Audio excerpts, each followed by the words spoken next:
আমার মেয়ে 3 বেলা ঠিক মতো খেতেও না, শুধু স্কুল কোচিং পড়ার টেবিল।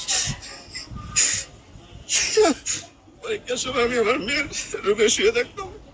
মেয়ে বলতো, বাবা আমার শেষ কোর্স কমপ্লিট হয়েছে, তুমি আসো। বলতাম, বাবা আরেকটু দেখো। না বাবা আমার কমপ্লিট।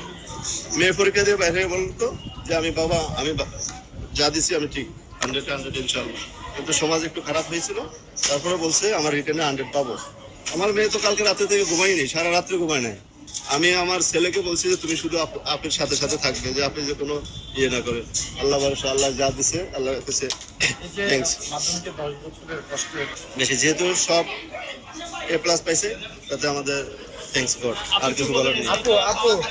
আমাদের রেজাল্ট দেওয়ার কথা 60 দিনের মাথায়, সেখানে 82 দিনের মাথায় দিয়ে আমরা 11টা বাজে, তখনও কোনো শিক্ষা প্রতিষ্ঠান তারা কোনো ওয়েবসাইটে ঢুকতে পারতেছে না, কোনো মেসেজ পাইতেছে না, ওয়েবসাইটে ঢুকতে পারতেছে না, অ্যাপসে